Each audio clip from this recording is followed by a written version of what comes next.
사랑합니다.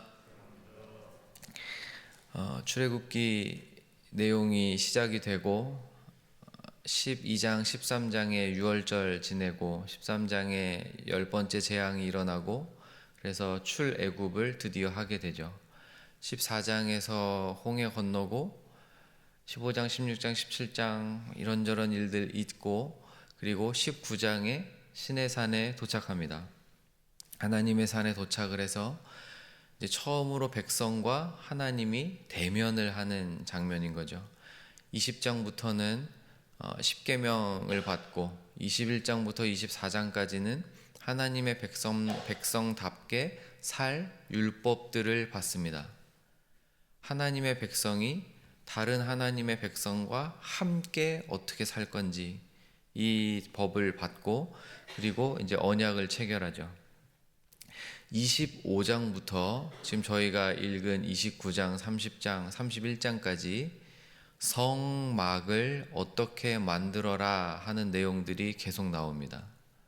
그래서 이런저런 성막의 내용들, 덮개는 어떻게 짜고 휘장은 어떻게 짜고 언약궤는 어떻게 만들고 이런 내용들이 쫙 나왔고, 그 다음에 중간에 뭐가 들어있냐면 제사장의 옷을 만들어라 하는 내용이 들어있습니다. 그게 28장이고, 그리고 오늘 저희가 읽은 29장은 그렇게 정교하게 정성을 다해서 굉장히 값비싸게 만들어 놓은 제사장의 옷을 이제 제사장에게 입히면서 위임식을 치르는 방법을 가르쳐 주세요.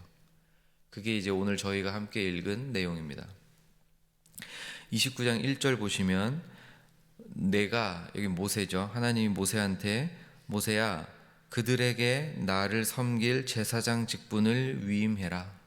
여기서 그들에게는 아론과 아론의 아들들이에요. 모세야 너는 가서 아론과 아론의 아들들에게 나를 섬길 제사장 직분을 위임시켜줘라. 위임입니다. 맡겨주는 거예요. 꼭 기억해야 될 내용이 여기 들어 있습니다. 신앙생활은 혼자서 하는 것은 아닙니다. 혼자서 해야 될 때도 있어요. 특별하게 하나님께서 저희들의 인생에 어떤 특별한 순간을 주시면서, 대부분은 고통스러운 기간인데 그 특별한 순간을 주시면서 나 홀로 하나님을 독대하게 만드시는 시간들이 있습니다. 이건 피해갈 수가 없는 순간인 것 같아요. 그러나 그거는 특별한 기간이고, 우리의 삶의 대부분은 사람들과 함께 부둥켜 살고 신앙생활도 함께 합니다. 그래서 하나님의 일은 혼자 하는 것이 아니고 혼자의 생각대로 진행하는 것이 아닙니다. 신약에서 교회들에게 많은 어려움들이 생기기 시작하는데 그 중에 대부분은 내 생각이 옳다 요거 하나 때문에 생겨요. 결국에는 하나님께서 모세를 통해서 일하시는 것이 맞았지만 모세를 통해서 모든 일을 다 진행하시지는 않습니다. 절대 그렇게 하시지 않으세요. 하나님은 반드시 자신의 일을, 하나님의 나라를 세워가는 일을 모든 성도들에게 맡기십니다. 그리고 특별히 구약에서 제사장이라는 이 직분을 맡기실 때 제사장 아론의 가문을 택하셨고 그들에게 위임시키시는 거예요. 그렇게 위임을 시키시는데 1절부터 3절까지는 위임식 준비물을 가르쳐 주십니다. 어린 염소 한 마리랑 양 2마리예요. 그리고 2절 보시면 무교병과 기름 섞인 무교 과자, 기름 바른 무교 전병, 그러니까 그 누룩이 들어가지 않은 그 빵들을 종류별로 준비를 시키십니다. 그래서 이런 음식들과 그리고 제물들을 가지고 위임식을 치르시게 하시는 거예요. 그리고 준비물이 준비되자마자 4절에는 뭘 시키시냐면 제일 먼저 아론한테 씻겨라, 깨끗하게 만들어라. 겉을, 외형을 깨끗하게 하고, 목욕하면서 단순히 목욕만 하는 것이 아니라 당연히 뭐 하겠습니까? 내가 이제 진짜 제사장이 되겠구나. 아, 이제 내가 정말로 성막 안에서 평생을 살면서 하나님의 백성들이 회개하러 제사 드리러 나올 때마다 내가 이들을 돕는 일을 해야 되겠구나. 마음을 정결케 하고 생각을 바르게 하고 잘못된 것들을 잘라내고 악한 습관들을 끊어내고 몸을 씻으면서 이런 준비들을 하나님께서 시키시는 거예요. 4절에 그렇게 씻기시고 5절부터 6절에는 먼저 아론한테 옷을 입히십니다.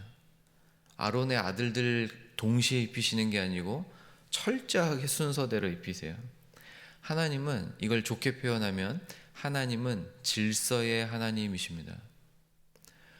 창조는, 하나님의 성품이 가장 잘 드러난 창조는 무질서를 질서로 바꾸시는 사건이죠.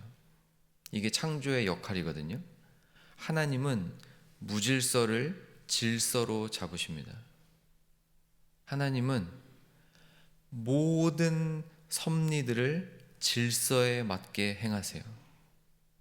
다만 그 질서를 저희가 계산할 수 없을 뿐 하나님은 언제나 변치 않으셔서 질서를 이루어 가십니다.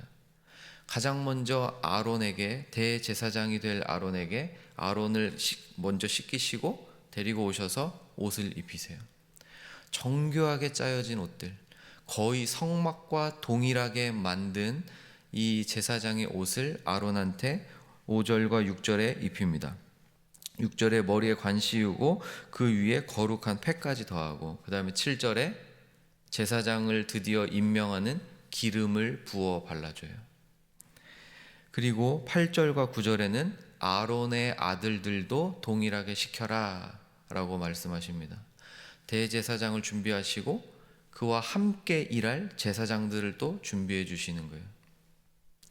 그리고 10절부터 사실 저희가 읽지는 않았지만 25절까지 여러 제사들을 또 드리게 만드십니다. 겉으로만 준비시키고 생각만, 마음만 준비됐다고 끝나는 건 아닙니다. 그렇게 몸과 마음을 한 개인이 최선을 다해서 준비시키게 하시고, 그 다음에 동시에 갖추어진 그 모습과 그 상태와 그 마음과 그 생각을 가지고 적절한 예식들을 진행하게 만드셔서 본인도 다시 한 번 더 하나님 앞에 경건하게 서게 만드시고, 그리고 그 제사를 지내는 동안 그 제사들이 진행되는 것을 누가 봅니까? 백성들이 다 함께 봐요. 그러면서 백성들도 준비시키시는 거예요. 아, 이제 아론이 진짜 하나님이 말씀하신 대제사장이 되는구나. 이제 진짜 그 가문, 그 아들들이 이제 우리를 섬길 제사장이 되겠구나. 이거를 함께 제사들을 치르게 하시면서 백성들도 준비시켜 가십니다. 제사를 총 세 번이 아니고 세 가지 제사를 여러 번 드렸어야 했는데 10절부터 14절까지 10절에 너는 숫송아지를 회막 앞으로 끌고 와라. 그래서 아론과 그의 아들들 송아지 머리에 안수하고 제사를 드려야 되는데 이렇게 해서 제사를 드려라. 이 제사는 어떤 제사냐면 제일 먼저 드려야 되는 첫 번째 제사 14절에 속죄제입니다. 가장 먼저 뭐 해야 되는 겁니까? 회개부터 시키시는 거예요. 생각이 바르게 됐다고 회개가 되는 것은 아닙니다. 반드시 하나님 앞에 나의 죄를 고백하고 내 죄를 마주어 보고 내가 얼마나 하나님 앞에서 죄인인지, 내가 지은 죄가 세상은 별거 아니라고 말할지 모르고 많은 사람들이 다 그렇게 살아가니까 괜찮을지 모르게 느껴질 수 있어도 하나님 앞에 섰을 때는 그것 때문에 우리 주께서 십자가의 못에 박히셔야 되는 거예요. 내가 지은 그 죄 때문에 신이 이 땅에 내려오셔서 죽어야만 하는 죄값을 치러내야 되는 겁니다. 그 죄들을 속죄시키세요. 이것이 하나님의 백성들이 늘 해야 할 마음가짐과 태도입니다. 속죄부터 하는, 언제나 하나님 앞에 바르게 설 거야. 내가 지금 완전하지는 못하지만 한 걸음 더 완전해지기 위해서, 한 걸음 더 거룩해지기 위해서 어제보다 내 입술을 다스리고, 어제보다 내 생각을 사로잡고, 어제보다 내 마음이 예수 그리스도의 마음에 들게 살아가고야 말겠어. 이것이 저와 여러분이 날마다 가져야 할 마음인 줄 믿습니다. 가장 먼저 속죄를 시키시고, 그다음에 두 번째 제사가 15절에서 18절까지 나오는 내용입니다. 두 번째 제사는 18절에 이는 여호와께 드리는 번제다라 그러세요. 완전히 다 태워서 드리는 제사입니다. 번제 하나도 남기지 않아요. 이게 두 번째로 드려져야 하는 제사입니다. 제사장 정도로 설 사람은 어떤 제사를 드릴 줄 알아야 됩니까? 나의 모든 것을 하나님께 드릴 줄 아는 거예요.